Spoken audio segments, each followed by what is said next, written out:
I'm Sandy Gong. And I'm Gina Tan. I'm the private equity and insurance advisor. Welcome to my channel, Real Money, Real Talk.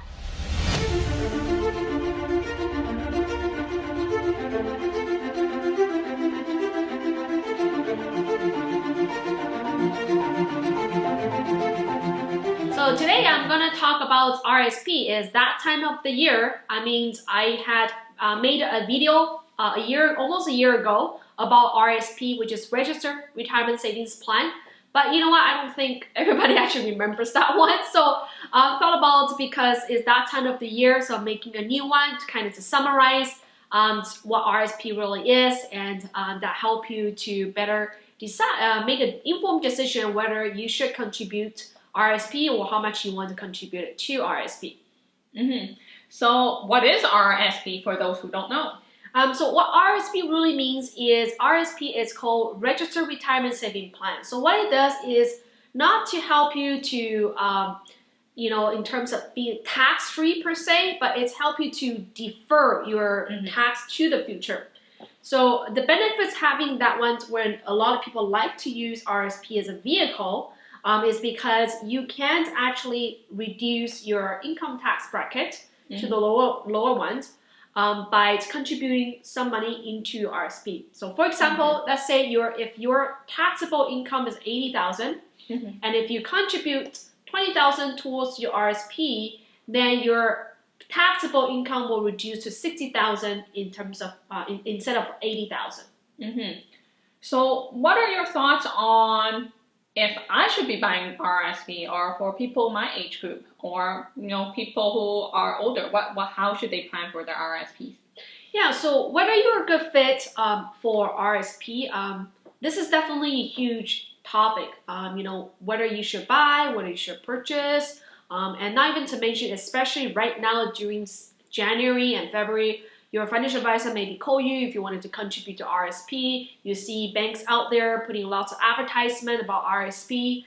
I think at the end of the day, it's not to panic that you don't have, or not to rush to buy it as well. I think that the fundamental is you need to understand whether RSP is actually a good fit for you. So kind of go back to Gina, if someone who is young, just starting a career, is a good fit to buy an RSP.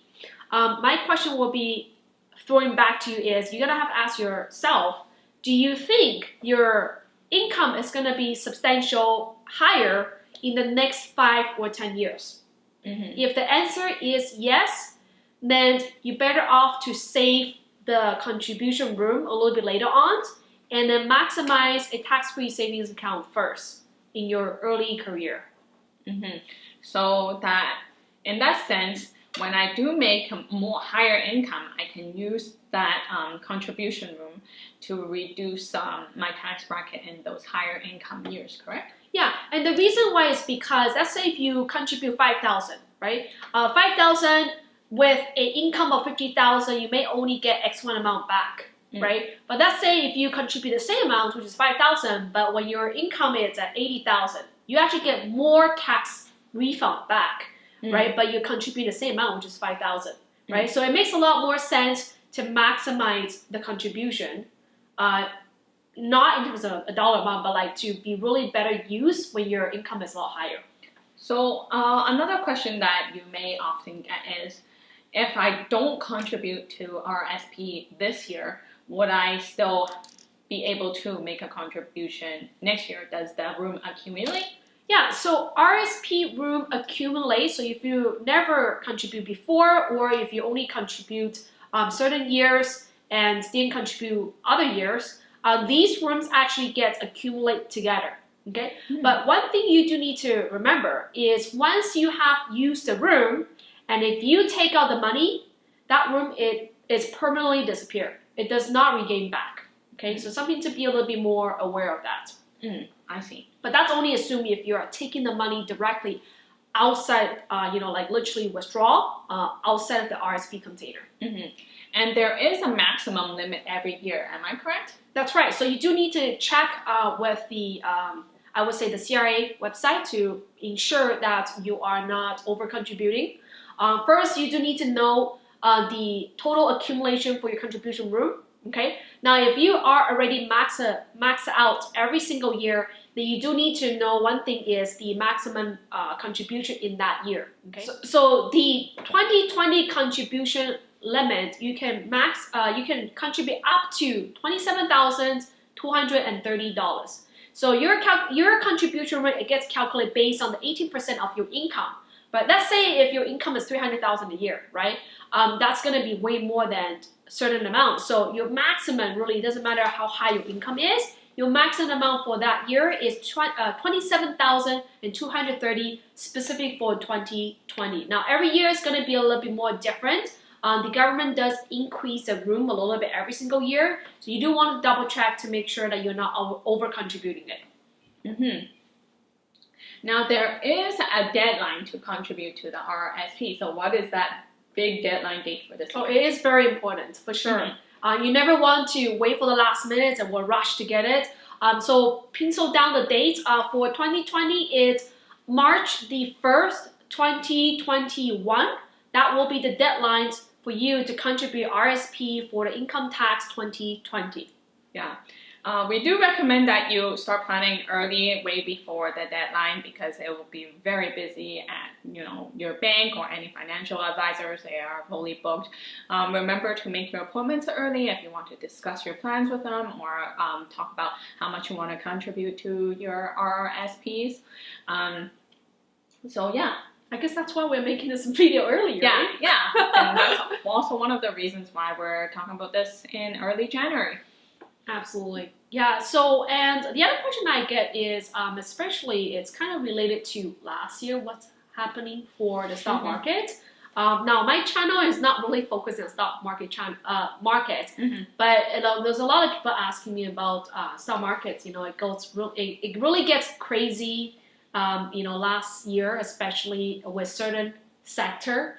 So I do want to mention about the RSP. It's actually good that if you are buying US dividend stocks, RSP is a great tool for you to invest because the IRS, which is equivalent to CRA, that it recognizes tax exempt for these plans, which means that your RSP, if you're buying from USA dividend stocks, then it's not subjected to withholding tax.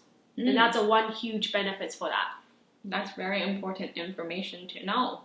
So if you're looking into investing into stocks that pays dividends, then it is a very good vehicle for you to use.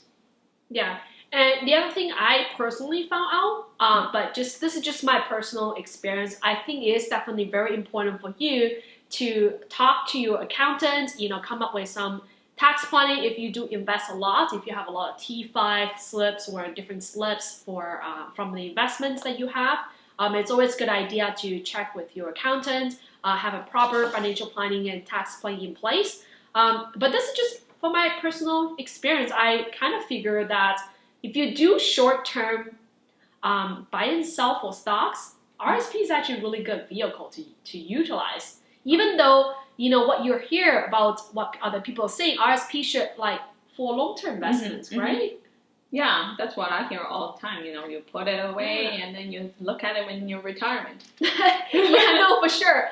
So at the end of the day, I think what's important is what are you using this for? It's very important, right? RSP, a TFSA or non-registered account, these are tools, right, for you to achieve your financial goals. So it's important to know that what are you trying to achieve here? What is your goal here, right? What are you looking for out of here, right? What is exactly where you want to be from where you are right now, right? So for my personal use, I do my RSP buying stocks. I also do non-registered buying stocks as well too, right? But what I found out is if I'm gonna hold stocks very long term, let's say a good 5-10 years, I would hold it outside of RSP, right? But if I wanted to do short term, I will hold it inside RSP. And the reason why is because every time you sell a stock, right, it becomes realized either gain or loss, right? Which means there's some tax implication, right? So if that's the case, then I don't want it to be a situation where I always have to pay for tax every year, right? Because that means I will have less funding for me to invest more. But if I do that inside the RSP because there's no withholding tax, I don't have to worry about the tax situation, I just want to do a bit more short term. So short term can be like, holding for a few days, few weeks, or just a few months to sell. Not necessarily as a day trader, but like a little bit more short term goal. Then I don't want it to have any tax implication because that will eat through my funding, right, to pay taxes. In that way, I will use RSP in that situation. That's excellent information. Yeah. The other things people ask me about, what other investment can you put inside the RSP that will be good for RSP?